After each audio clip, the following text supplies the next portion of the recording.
Hey, what's up? And welcome to Funnelology 101. Try to say that 3 times fast. What we're going to do here is we're going to break down everything you need to know to get started with using funnels to drive business. All right. We're going to talk about what we mean by funnel, why you need one, and how you can get started and what you need to do to get one installed in your business. All right. Let's dive in. Let's start with what is a funnel? All right. Now, a funnel, the way that I look at it is basically any marketing system that you've got designed to intentionally guide someone or move someone from being a stranger, like just becoming aware of who you are and what your brand is and what you do, into becoming a paying customer or a paying client. Right now, you can think of this at the macro level, like the company level, where you think about all of the experiences and the touch points and basically that whole client journey that somebody goes through when they first interact with your business, and then touch some social media, and then, actually hit some of the assets and lead magnets and then newsletters and other things. So you can think of it at the macro level, or you can think of it like a micro level, like think about funnels that are driven from paid ads, where you touch a very specific landing page, and then there are very specific steps and a very tightly controlled and measurable process to get you to buy something. And then maybe even do upsells and cross sells and things like that. So basically you go to a landing page, there's a CTA, you give an email, then you get a drip email and a couple of emails that come after that. And then you go to another landing page, and then you buy stuff, and then you get offered upsells. So that's a funnel too. All right. Either way, when you create a funnel, you're basically creating a system that moves people closer to buying our stuff. All right. Like primarily through automatic delivery mechanisms. Okay. So you're delivering the right content to the right person at the right time in their journey. All right. Now go back to that pain to pleasure framework that we did with the messaging, right? People are at different spots in the process, and they need to see or hear different messaging at those different spots. So what if you could design a system that automatically delivered the ones in that framework the message they needed to hear, and the sixes the message that they needed to hear, and the nines the message that they needed to hear, without you having to personally deliver it? That's what a funnel is designed to do. Like automatically deliver the right message at the right time to the right person to move them closer to buying your stuff. So we want to move ones into twos and threes and fives and sevens and nines. We want to move sevens to eights to nines. That's what I mean when I say funnel. All right. Now we usually break the funnel down into 3 sections. Okay. There's the top, middle, bottom, right? Top is people. These are people that are like the furthest away from giving you money, right? They just became aware of who you are. Maybe they stumbled on your website on a Google search. Maybe they saw a social media post of yours and clicked over into your profile or something. Maybe they just heard about you from a friend. But this is what we call the awareness phase. Like they just became aware of who you are, and they're still trying to figure out what you do, what you offer, who you are. And, we think about it like at the top of a water slide, right? Like you're at the top and you're trying to decide, all right, am I going to get on this ride and follow it down? Okay. People in the middle of the funnel are a little bit warmer, right? They've interacted with your content. Like maybe they've signed up for your newsletter. Maybe they've downloaded a free ebook from you. This is what we would call the consideration phase. They know who you are, and they liked you enough to stick around and continue digesting some content for whatever reason. They're interested in what you offer in some way for whatever reason that is, but they're still evaluating, like, is this right for me? Am I a good fit? And this is, water slide analogy. We're halfway down the water slide. Like you're starting to get some momentum, but you're not at the bottom. All right. Bottom, these are the hottest prospects. These are people that have engaged with your brand pretty deeply, oftentimes for months or even years. Maybe they've gone to some webinars. Maybe they've added products to a cart, like they've gotten close to buying, maybe even thought about booking a call with you. They're in the decision phase. Okay. And they're teetering at the edge of becoming a customer or not. Like they're past the consideration.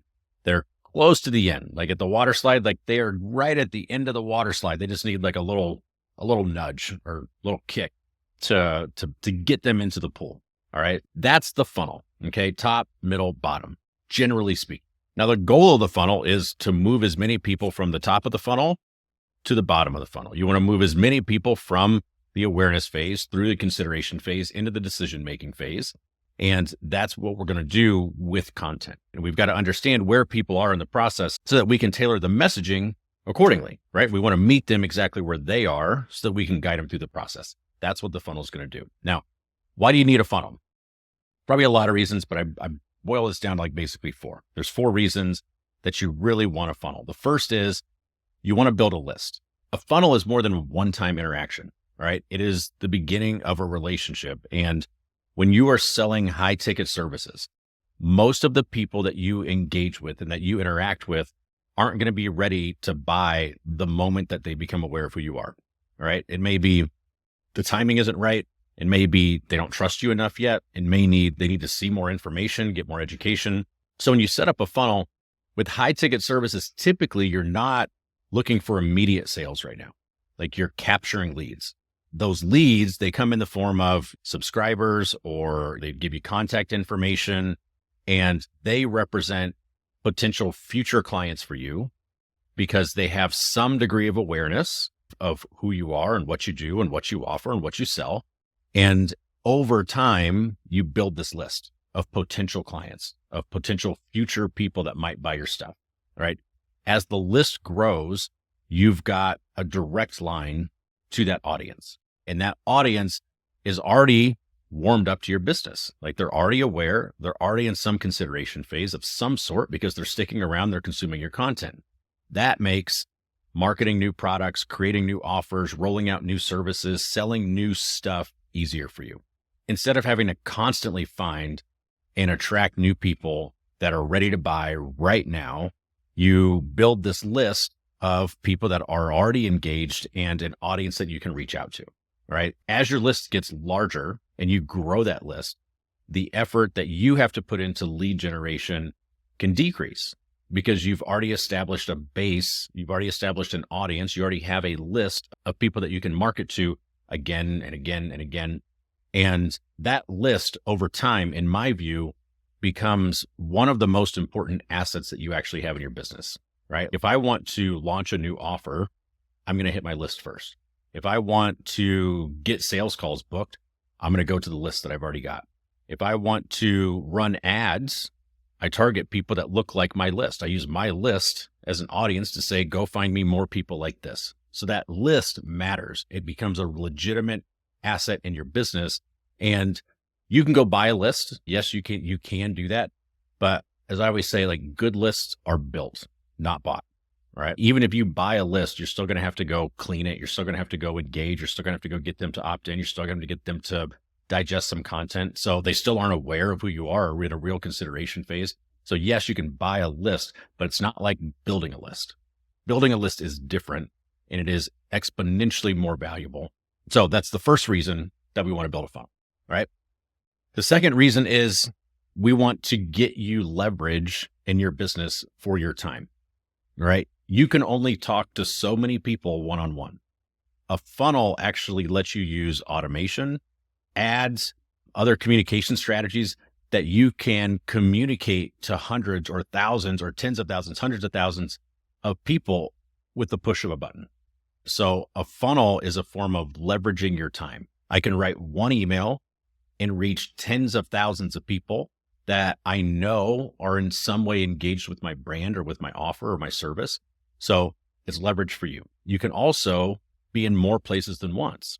And what I mean by that is when you deliver personalized messages to targeted audiences at different points in the journey, you can deliver this message simultaneously to delivering this message, and getting the right person, the right message at the right time allows you and your voice to essentially be in more places than one. And that allows you to market in your sleep, which you've got to do if you ever want to build a decent pipeline of prospects and get clients on demand, right? So you've got a list, it gives you leverage.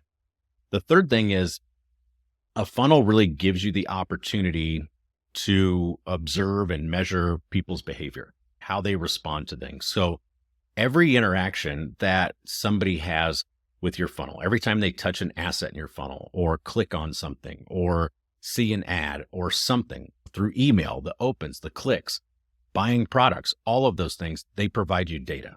All right. You're increasing your chance of a sale by sending all these messages out, but you're learning about your clients. Like you're learning what they click on. You're learning what they engage with. You're learning what's more popular, right? That helps you measure the responses that you're getting, and that helps you improve your messaging.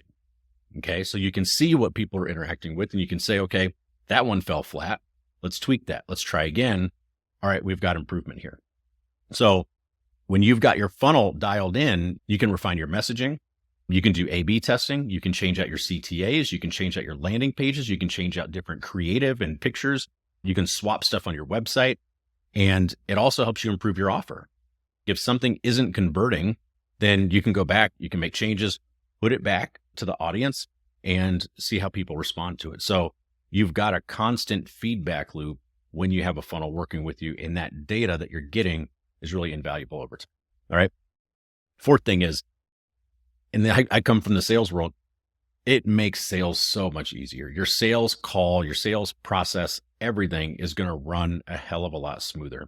There's something that's floating out there called the 7-hour rule, and I don't know who the original source is on it, but the rule of thumb is that when somebody has consumed about 7 hours of content, they are more than 80% likely to buy when they get on a call with you. So if they have consumed months or even years worth of social media, they've listened to you on podcasts, they've, watched some YouTube videos. When they've consumed a lot of content, there is something that has clicked with them, that has resonated with them. And the probability or propensity to buy is through the roof relative to somebody that just became aware of who you are. I've seen this a lot of time in pipelines where people are running cold ads and people have warm inbound and they're trying to measure them together. And the warm inbound has something like a 60 or 70% close rate. And the cold ads have something like a 10 or 15% close rate, and they're getting the data mixed up. It's because the psychology is completely different with those people. A funnel allows you to feed people content and warm them up and ideally get them to consume the 7 hours of content that you're going to want them to consume to get on a call and have a 70 or 80% close rate. But you're going to get more qualified leads because you've been communicating with them, and people that you're speaking to that maybe it's not relevant or they don't like you or your offer, or it's like what you sell isn't important to them. Like they've bounced out of your funnel. Okay. So you get more qualified people, you get people that are warmer and further along in the process. Back to the messaging framework, like what stage are they at? And when that happens, closing deals, closing sales is just a hell of a lot easier. So again, some reasons you want to build a proper funnel: build a high quality list of people that you can engage with, learn about your client's behavior at scale. So you're leveraging your time as you're learning, getting that real world data, understanding what's popular, what works, what doesn't, what messaging you need to refine. And of course, we want to make it easier to sell. Okay. All right. Now let's talk about how to set up a funnel for your business. All right. So here's my view. Every business basically has a funnel by default, right? And the reason I say that is because there are always more people that know about a business, like at the top of the funnel, like the awareness. There are always more people that know about a business than there are people that are willing to buy stuff from them, or the people at the bottom of the funnel, right? So every business basically has a funnel by default, but we don't want a funnel by default. We want a funnel by design so that we can intentionally move people through this process. And that's what we're going to do here. All right. Now, if you are below $1 million in revenue, like annual revenue, your business essentially needs one funnel, right? You may have different assets at the top of the funnel. You may have different assets that are floating around in there, but essentially you want one main or one primary funnel. And that funnel should have one primary top of funnel resource to build your list. It should have one middle of funnel resource that you use to nurture them through the process. And then it should have one bottom of funnel process to deliver them from marketing to sales. All right. Now that basically means you want one primary lead magnet at the top of your funnel that people can give you their information in exchange for some resource or asset or piece of content, something of value. Okay. One lead magnet at the top, one primary piece of content in the middle of funnel that you distribute on a regular cadence or a regular schedule, like weekly or monthly or something like that, that you use to move them through that journey. And then one series of steps at the bottom of the funnel that capture them at the right moment in the funnel and then deliver them to sales, right? When they've consumed enough content and they're ready to take action, We want the bottom of funnel to ensure that we deliver them to sales as warmly as possible. And we're going to dive into each of these in more detail. The platform that you use to do all of this, by the way, is way less relevant than the way that you design it.